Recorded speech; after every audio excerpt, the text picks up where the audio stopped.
오늘 찬양이 참 좋죠. 흑인 연가인데 흑인들이 참 오랜 세월 동안 하나님 앞에서 신앙의 삶을 살아도 고통이 가시지 않는 그러한 자신들의 현실을 보면서도 마침내는 하나님께서 우리에게 본향을 예비해 놓으셨다라고 하는 신앙의 고백으로 지어진 귀한 곡입니다. 오늘 제가 그 주보의 목회 칼럼에도 고통 중에 주님을 바라보라는 말씀을 이렇게 칼럼으로 썼는데, 여러분들의 삶 가운데 혹시 이런저런 모양으로 남들에게 다 말할 수 없는 그런 어려움과 고통의 처지 가운데 있을 때에 말씀을 붙잡고 주님을 바라보면서 꼭 승리하실 수 있는 삶을 사시기를 바랍니다. 이제 제가 창세기 강해를 다 마치고요, 무엇을 할까 고민을 하는 중에 11월 20일이 전교인 총동 축제 날입니다. 그래서 그날까지 거기에 초점을 맞추어서 말씀을 한 주 한 주 준비를 하고자 합니다. 오늘 그 첫 번째 시간으로 이사야서에 있는 말씀 하나를 같이 나누려고 하는데요, 이 이사야서는 전체가 66장으로 되어 있습니다. 상당히 긴 선지서입니다. 이 이사야서를 크게 둘로 나누어 보면 보통 이렇게 나눕니다. 1장에서 39장까지 이스라엘 백성들의 지은 죄에 대하여 하나님의 심판이 있을 것이다 하는 것이 주 내용을 이루고 있고요, 40장부터 마지막 66장까지는 그러한 죄 지은 이스라엘 백성들을 향해서 하나님께서 용서하시고 치료하시고 구원을 베푸신다라고 하는 좋은 소식이 마지막에 기록이 되어 있습니다. 그 가운데서 특별히 오늘 우리가 지금 60장을 보았는데, 이 60장부터 마지막 66장까지는 그러한 구원의 이야기 가운데서도 더욱더 활기차고 밝은 내용, 이스라엘이 반드시 회복되어질 것이고 그 이스라엘 통하여서 이런 일들이 벌어질 것이다 라고 하는 밝은 미래를 선포하고 있습니다. 그 선포하는 첫 머리가 두 개의 명령어로 시작이 됩니다. 하나는 일어나라 하는 것이고 또 다른 하나는 빛을 발하라 하는 것입니다.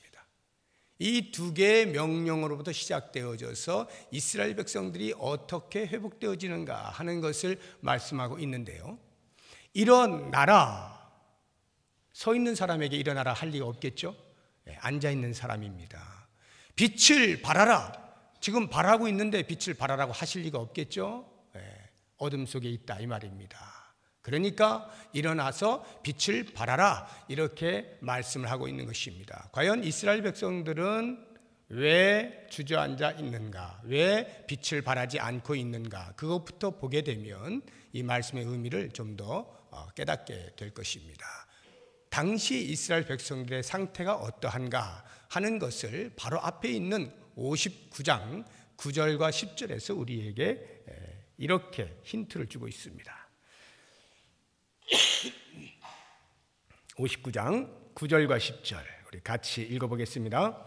그러므로 정의가 우리에게서 멀고 공의가 우리에게 미치지 못한즉 우리가 빛을 바라나 어둠뿐이요 밝은 것을 바라나 캄캄한 가운데 행함으로 우리가 맹인같이 담을 더듬으며 눈 없는 자같이 두루 더듬으며 낮에도 황혼때같이 넘어지니 우리는 강장한 자 중에서도 죽은 자 같은지라. 이것이 이스라엘 백성들의 상태였습니다. 밝은 빛을 보고 싶었어요. 그런데도 볼 수가 없습니다. 심히 어둠 가운데 거하고 있습니다. 마치 눈먼 자가 담을 더듬으면서 이리 넘어지고 저리 넘어지는 것과 같은 그러한 삶이었습니다. 영적으로 완전히 죽어있는 상태, 그것이 이스라엘 백성들의 현 주소였습니다. 그런 이스라엘 백성들을 향하여서 하나님께서 소망의 메시지를 던지는데 두 마디입니다. 일어나라, 빛을 발하라. 잠자고 있느냐? 죽었느냐? 넘어져 있느냐? 쓰러졌느냐? 주저앉아 있느냐? 일어나라. 흑암 가운데 있느냐? 빛을 발하라. 이것이 하나님께서 그들에게 주신 희망의 메시지였습니다. 자, 그렇다고 한다면 과연 죽은 자가 어떻게 일어날 수가 있을 것이며 흑암 가운데 있는 자가 어떻게 빛을 발할 수가 있겠습니까? 하나님께서 그렇게 해 주시겠다 말씀하시는 것입니다. 다시 60장 1절을 보시기 바랍니다. 60장 1절, 일어나라 빛을 발하라. 그 다음에 이는 왜냐하면 내 빛이 이르렀고 여호와의 영광이 내 위에 임하였음이니라. 하나님의 영광이 죽은 이스라엘 백성들 위에 임하게 되면서 그들이 다시 살아난다 이 말입니다. 흑암 가운데 있던 자들에게 하나님의 영광이 임하면서 빛을 담지할 수 있게 되었다 이 말입니다. 이 하나님의 영광이 어느 정도로 찬란할까? 여러분 상상해 보셨어요? 우리가 보통 하나님의 영광 합니다만 그 영광이 어느 정도로 빛날까? 찬란할까? 요한계시록을 보시게 되면 천국을 묘사할 때 이렇게 해놓았죠. 거기는 더 이상 해가 필요 없고 태양이 필요 없고 밤에 달이 필요 없다. 밤이 없을 것이다. 언제나 대낮일 것이다. 왜냐하면 하나님의 영광이 비출 것이기 때문이다. 이렇게 말씀합니다. 해와 달이 필요 없을 만큼 완벽한 빛을 가지고 계신 것이 하나님의 영광이에요. 그런데 그 하나님의 영광이 이스라엘 백성들 위해 임하시겠다라고 약속을 하시는 것입니다. 과연 어떻게 될까요? 60장 19절 보십시오. 19절과 20절입니다. 같이 읽습니다. 다시는 낮의 해가 내 빛이 되지 아니하며 달도 내게 빛을 비추지 않을 것이요 오직 여호와가 내게 영원한 빛이 되며 내 하나님이 내 영광이 되리니 다시는 내 해가 지지 아니하며 내 달이 물러가지 아니할 것은 여호와가 내 영원한 빛이 되고 내 슬픔의 날이 끝날 것임이라. 아멘. 하나님의 영광의 빛이 죽어있는 이스라엘 백성들 위해 임하게 되어질 때에 그들이 다시 살아나는 것입니다. 모든 과거의 슬픔들을 다 끝내고 소생하는 것입니다. 일어나는 것입니다. 그리고 그 빛을 받았기 때문에 빛을 반사하며 살 수가 있게 됐습니다. 빛을 발하는 존재가 되었다 이 말이에요. 이스라엘 백성들이 어느 정도로 죽어 있었는가 하는 것은 에스겔 선지자의 환상을 통하여 우리에게 정확하게 보여주고 있습니다. 37장에 보게 되면 에스겔이 골짜기에서 마른 뼈들이 가득한 것을 환상 중에 보지 않습니까? 그 마른 뼈가 바짝 말랐단 말입니다. 아주 말랐더라 이렇게 표현해 놓고 있거든요.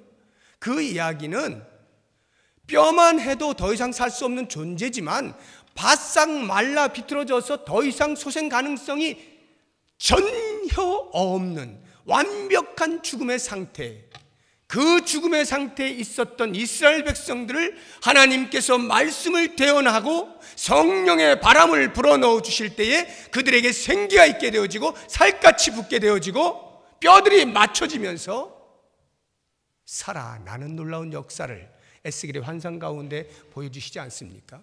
이스라엘 백성들은 마른 뼈와 같이 완전히 죽었던 자들이에요. 그런데 하나님의 영광이 임하니까 그들이 일어나 큰 군대를 이루고 빛을 발할 수 있는 존재가 되었다 하는 것입니다. 그렇다면 우리들은 과연 어떠합니까?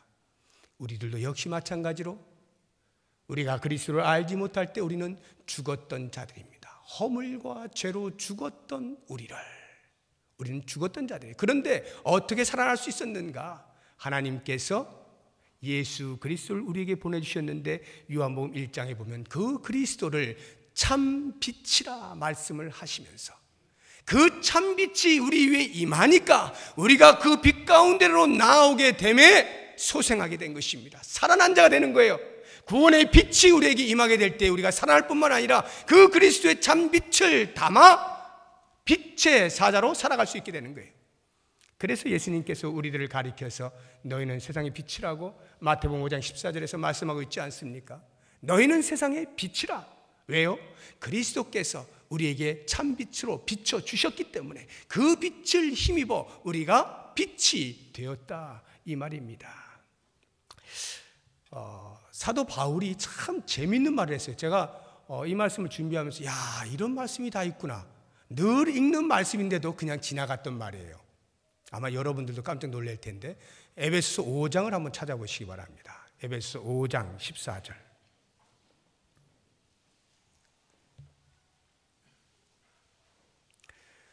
여기를 보시면 사도 바울이 짐작컨대 분명히 이사야서 60장 1절 2절의 말씀을 염두에 두고 그것을 나름대로 인용하면서 자기의 말로 이렇게 표현을 한 것으로 보입니다. 에베소 5장 14절 같이 읽어봅니다. 시작.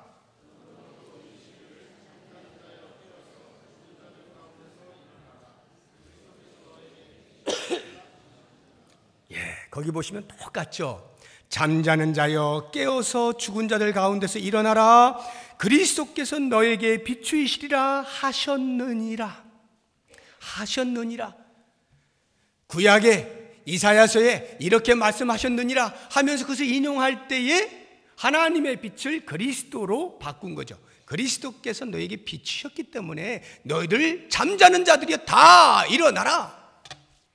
사도 바울이 이렇게 말하고 있는 것입니다. 그러므로 우리는 예수 그리스도의 참 빛을 받은 자로 이스라엘 백성들이 하나님의 영광과 하나님의 빛을 받아 일어나 빛을 발해야 했던 것처럼 우리들도 역시 마찬가지로 그리스도의 빛을 세상에 전하는 자가 되어야 돼요. 그래서 예수님께서 말씀하십니다. 너희는 세상의 빛이라 하고는 등불을 켠 자가 결코 그 등불을 말 아래 두지 아니한다 했습니다. 말이란 우리나라 말로 하면 대박을 말하는 대박. 등불을 켜놓고 대박으로 그걸 덮는 사람은 아무도 없다는 말이에요.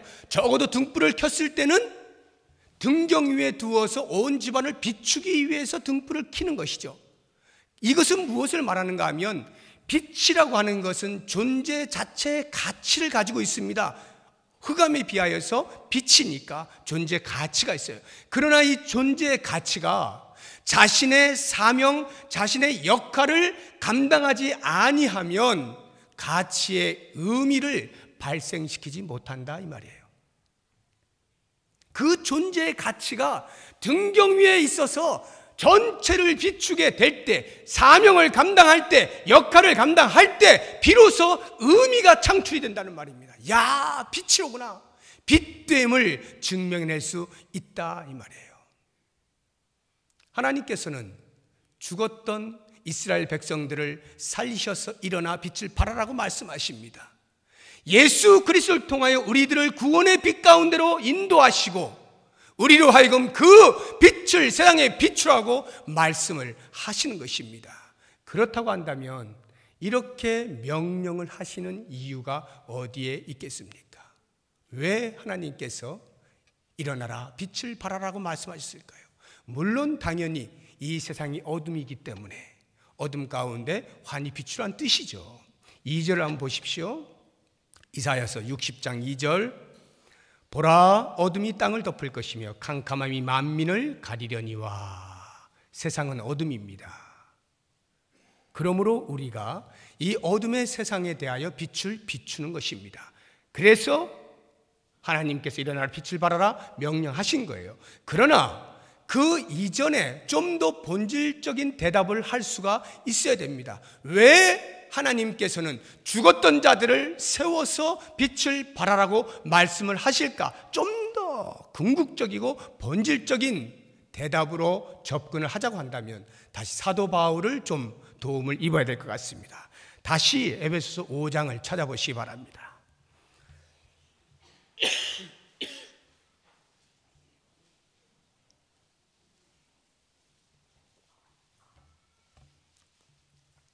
에베소서 5장 8절입니다. 우리가 왜 빛을 비추어야 하는가? 왜 하나님께서 우리에게 빛을 비추라고 명령하셨는가? 그 이유를 한번 찾아봅니다. 5장 8절에서 10절까지 같이 읽어봅니다. 너희가 전에는 어둠이더니 이제는 주 안에서 빛이라. 빛의 자녀들처럼 행하라. 빛의 열매는 모든 착함과 의로움과 진실함에 있느니라. 주를 기쁘시게 할 것이 무엇인가 시험하여 보라. 여기를 보면 우리를 가리켜서 주의 빛이라 이렇게 말씀하지 않습니까? 주 안에서 빛이라, 빛의 잔들처럼 행하라 하고는 10절에서 말씀하시기를 주님께서 주님을 기쁘시게 할 것이 무엇인가 좀 살펴보렴 이렇게 말씀하시는 거예요. 어떻게 하면 우리가 빛으로서 주님을 기쁘시게 할 것인가 살펴보라는 거예요. 이 말의 의미는 주님께서 우리를 빛을 비추게 하실 때에는 주님의 기쁘심이 되게 하기 위함이다 라고 하는 것을 알 수가 있는 것입니다. 주님의 기쁘심이 되기 위하여, 주님을 기쁘시게 하기 위하여 우리는 빛을 발해야 하는 것입니다. 그러면 어떻게 하는 것이 주님을 기쁘시게 하는 것인가? 쉽게 생각해서 우리가 우리의 부모님을 기쁘시게 하고 싶어요. 어떻게 하면 웃으실 수 있을까? 가장 쉬운 건 이것 아니겠습니까? 부모님의 마음에 원하는 것을 들어드릴 때, 부모님의 마음에 소원을 이루어 드릴 때 부모의 마음이 가장 기쁘지 않겠습니까? 하나님을 어떻게 우리가 기쁘시게 해드릴까? 하나님의 마음에 담긴 소원이 무엇인가를 보고 그 소원을 이루어 드리면 우리가 하나님을 기쁘시게 해드릴 수가 있는 거예요. 그러면 과연 하나님의 소원은 무엇인가? 다시 이사야서 60장 본문으로 가셔서 7절을 보시기 바랍니다.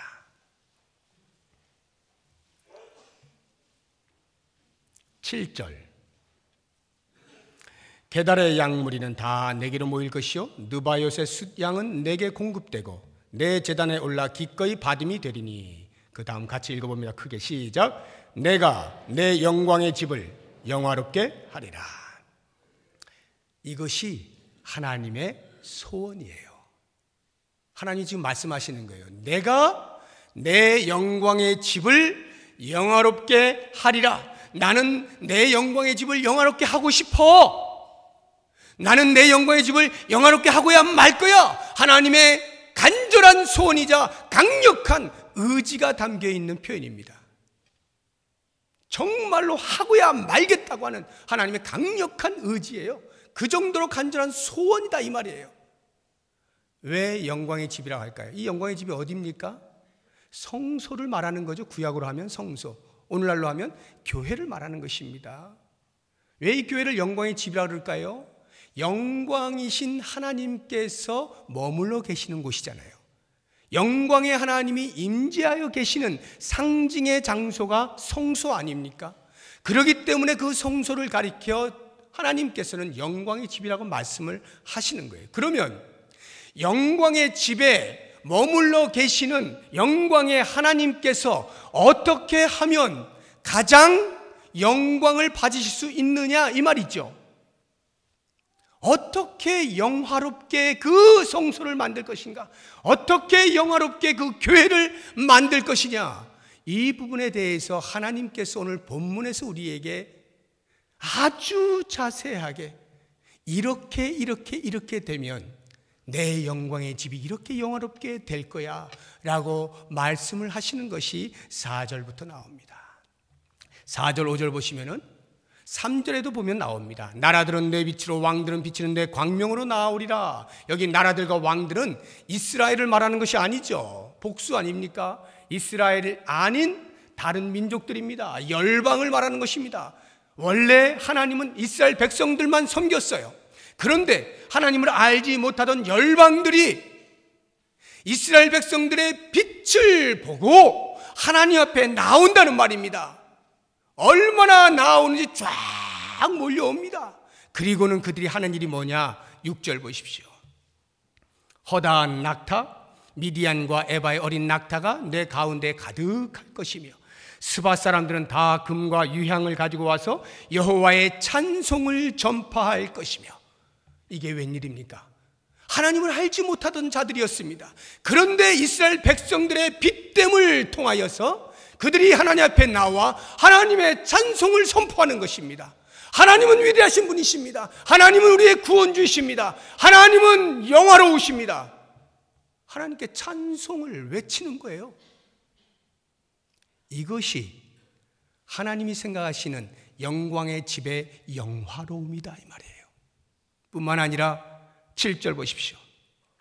게달의 양무리는 다 내게로 모일 것이요 느바요스의 숫양은 내게 공급되고 내 제단에 올라 기꺼이 받음이 되리니. 뭔 말입니까? 지금 제물들이 제단 위에 올라가는 거예요. 이 이방 사람들이 제물을 다 가지고 오는 겁니다. 하나님 앞에 드릴 예물들을 들고 와가지고 하나님 앞에 예물을 드리면서 제사를 드리는 것입니다. 예배를 드리고 있다 이 말이에요. 예배를. 하나님의 영광의 집이 어떻게 영화로워질 수 있는가?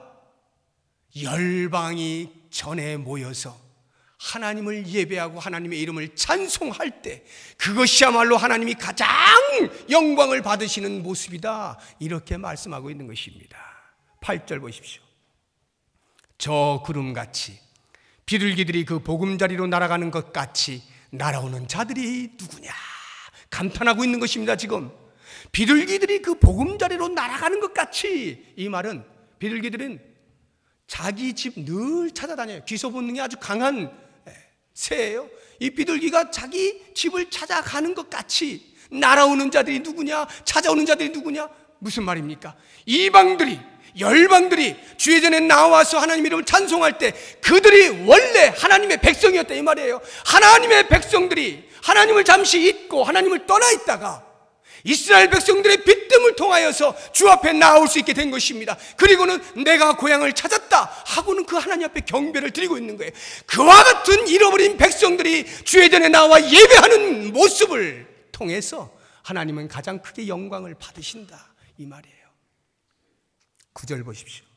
곧 섬들이 나를 앙망하고 다시스의 배들이 먼저 이르되 먼 곳에서 내 자손과 그들의 은금을 아울러 싣고 와서 내 하나님 여호와의 이름에 드리려 하며 이스라엘의 거룩한 이에게 드리려 하는 자들이라. 다시스의 배들이, 다시스 어디서 많이 들어보셨죠? 요나가 도망가려고 했던 곳 아닙니까? 가장 땅끝이라고, 하나님이 안 계실 것이라고 가장 먼 곳으로 도망간다고 하는 것이 다시스였습니다.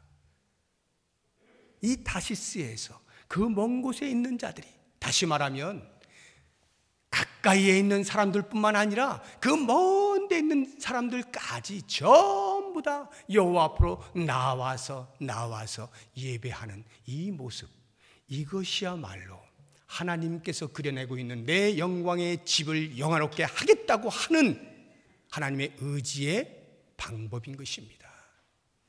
어떻게 하나님을 기쁘시게 할 수 있는가? 어떻게 하나님의 소원을 이루어 드릴 수 있는가? 많은 것들이 있겠습니다만 그 가운데서 특별히 이 말씀, 하나님의 잃어버린 백성들이 다 주 앞에 나와 하나님을 예배하고 하나님을 찬송할 때 그것이야말로 하나님의 마음을 가장 시원케 해드리는 것이다 말씀하고 있는 것입니다. 사랑하는 성도 여러분, 바로 이 이유가 우리가 일어나 빛을 발해야 하는 이유인 것입니다. 왜 하나님께서 우리들을 구원하시고 구원의 빛 가운데로 거하게 하시고 우리를 하여금 일어나 빛을 발하라고 말씀을 하시는가? 우리뿐만이 아니라 더 찾아와야 할 당신의 백성들을 우리를 통하여 불러들이시기 위하여, 그래서 모두가 한자리에 모여서 그 하나님의 영광스러움을 노래하도록 하게 하기 위하여 하나님이 우리를 부르셨단 말이에요. 그리고 하나님이 우리로 하여금 빛의 사명을 감당케 요청하셨단 말입니다. 이사야서 43장 21절에 보면 하나님께서 당신의 백성들을 지으신 이유가 당신을 찬송하게 하려 함이라고 말씀하고 있지 않습니까? 이렇게 우리가 일어나 빛을 발해야 하는 이유가 하나님의 마음의 소원을 들어드리는 것이기 때문에 그렇다 하는 것입니다. 자, 그렇다고 하면 하나님께서 당신의 소원만 들어줘서 기분 좋아 이렇게 하시고 마실 분은 아니겠죠.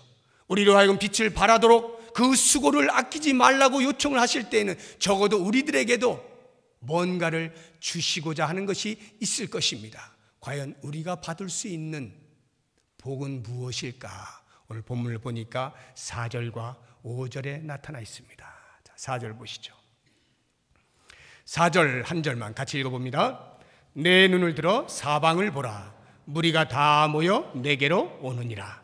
내 아들들은 먼 곳에서 오겠고 내 딸들은 안기어 올 것이라. 여러분 11월 20일을 상상을 하십시오. 11월 20일을 상상을 할 때에 이런 일이 벌어진다 이 말입니다. 사방에서부터 하나님을 경배하는 자들이 부평동북교회로 몰려올 것이라는 거예요. 그것을 우리들의 눈으로 보게 만들어 주시겠다는 것입니다. 그래서 뭐 어쨌다고요? 혹시 이러시는 분 계십니까? 이러시면 제가 이제 더 이상 할 말이 없는데, 하나님께서 당신의 이름을 높일 사람들을 사방에서 불러 모아 구름대처럼 몰려오는 것을 우리의 눈으로 보게 만들어 주시겠다는 거예요. 하나님께서 기뻐하시는 그 일에 우리로 하여금 동참케 하시겠다는 것입니다. 그렇게 되면 그 광경을 목도하게 될 때 우리가 어떻게 될 것이냐? 5절 보십시오. 큰 소리 읽어봅니다. 그때에 내가 보고 기쁜 빛을 내며 내 마음이 놀라고 또 화창하리니 이는 바다의 부가 내게로 돌아오며 이방 나라들의 재물이 내게로 옴이라. 내가 보고 기쁜 빛을 낸다는 거예요. 얼굴에 광채가 난다 이 말이죠. 너무나 기뻐가지고 얼굴에 광채가 나는 거예요. 야! 이렇게 많은 우리의 가족들이 함께 모이다니 얼굴에 기쁨의 광채가 난다는 거예요. 그리고 마음에 어떻게 된다고요? 놀라고 화창할 것이다. 놀라고 화창하고, 놀라는 것은 이해가 되는데 화창하다, 마음이 화창하다는 것이 뭘까요? 날씨가 화창합니다. 이거는 말이 되는데 마음이 화창하다? 좀 이해가 안 되시죠? 표준 세번역을 보면 좀 더 우리가 이해하기 쉽게 이런 식으로 번역을 해 놓았습니다. 제가 읽어드릴게요. 내 마음이 놀라고 또 화창하리니, 이 말씀을 흥분한 너의 가슴은 설레고 기쁨에 벅찬 가슴은 터질 듯 할 것이다. 훨씬 이해가 쉽죠? 주의 백성들이 죄전으로 몰려듭니다. 그것을 목도하게 될 때 우리의 얼굴에 기쁨의 광채가 나는 것뿐만 아니라 우리의 가슴이 터져나가는 거예요. 감격으로 터져나가는 거예요. 기쁨을 이기지 못하는 것입니다. 그와 같은 감격을 우리들에게 주시겠다는 거예요. 저는 이 말씀을 보면서 11월 20일에 우리에게 주실 하나님의 축복이로구나 하는 것을 보게 됩니다. 혹시 여러분 가운데 나는 아니야, 나는 그저 그냥 나 혼자 참석하면 돼, 그냥 뭐 하든지 말든지, 혹시 이런 분 계십니까? 아니요. 그렇게 부르시지 않았어요. 우리 각 사람을 결코 그런 정도의 신앙생활을 하라고 부르시지 않았습니다. 교회가 이걸 하든지 말든지 나는 그냥 내 신앙 지키고 말 거야, 그렇게 하라고 부르시지 않았어요. 하나님께서는 죽었던 자들을 불러 일어나라, 빛을 발하라. 왜요? 하나님의 마음의 소원일 뿐만 아니라 그 소원을 이루어 드리는 순간에 우리의 얼굴뿐만이 아니라 우리의 가슴이 감격으로 터져 오르게 될 것이다 이 말이에요. 이 복을 우리에게 주시겠노라고 그렇게 우리를 부르셨다는 거예요. 이 사명을 잊지 마십시오. 왜 우리가 우리의 주변을 돌아보는가? 왜 우리의 가족들, 왜 우리의 이웃들, 왜 우리의 친구들, 왜 잃어버린 양들을 찾는가? 하나님의 마음을 시원케 하는 것뿐만 아니라 우리 한번 살아보자는 거예요. 빛된 사람으로서 빛의 역할을 감당함으로, 아, 내가 빛이로구나 하는 것을 한번 보자는 것입니다. 빛으로 사는 것이 이렇게 큰 기쁨이 있는 것이로구나 한번 경험해 보자는 거예요. 맨날 살아있음에도 불구하고 죽은 자처럼, 빛임에도 불구하고 말 아래 둔 것처럼 그렇게 비실비실 사는 것이 아니라, 우리 교회가 그리스도의 핏값으로 세워진 교회라고 한다면, 그것을 믿는다라고 한다면 맨날 죽었다라고 말하지 말고 살아있는 것을 보자는 거예요. 하나님의 빛 되심을 우리의 몸으로 밝혀서 이 세상 가운데에서 그리스도로 말미암아 새로운 생명을 얻는 사람들을 만나 그 사람들과 함께 모여 예배할 때에 우리가 빛이로구나, 우리 교회가 빛이야, 이 사실을 깨닫고 하나님의 마음을 시원하게 해드릴 수 있는 그런 11월 20일 기대되지 않습니까? 여러분 아직 작정하지 못하신 분 마음에 다시 한번 기도하시면서 소원하십시오. 아, 하나님, 나를 부르신 것이 그게 아니었는데 왜 내가 나 혼자 허덕허덕거리고 있었나요? 내 주변을 보겠습니다. 하나님이 그토록 원하시는 잃어버린 한 사람을 바라보겠습니다. 그것이 내 가족 안에 있든지, 내 친구에게 있든지, 내 구역 안에 있든지, 아니면 내 이웃에 있든지, 제가 소홀히 여기지 아니하고 무시하지 아니하고 모른 척하지 아니하고 하나님의 그 빛대심에 동참하겠습니다. 저를 그렇게 사용하여 주십시오. 다짐하고 결심하시는 복된 은혜의 시간이 되시기를 바랍니다. 기도하겠습니다. 하나님, 우리를 부르실 때 세상을 향하여 밝히 비추이는 빛으로 부르셨는데, 우리가 때로는 내 빛은 너무나 희미해, 나는 빛이 아니야, 그런 마음 가지고 하나님의 마음을 여전히 아프게 하며 근근히 내 신앙생활 해오지는 아니하였는지 돌아봅니다. 아버지, 원하옵나니 이번 11월 20일을 기점으로 우리들에게 기회를 주셨사옵나니 아버지, 이 기회를 놓치지 않게 하여 주옵시고 우리의 마음 가운데 하나님의 마음을 시원케 해드리고자 하는 강렬한 소망이 생겨날 수 있게 하여 주옵소서. 우리의 눈으로 이 교회당이 가득 차는 것을 목도하게 하여 주옵소서. 하나님의 백성들이 함께 모여서 하나님의 이름을 찬양하고 예배하는 기쁨이 어떠한지를 우리로 경험케 하여 주시옵소서. 예수님의 이름으로 기도드립니다. 아멘.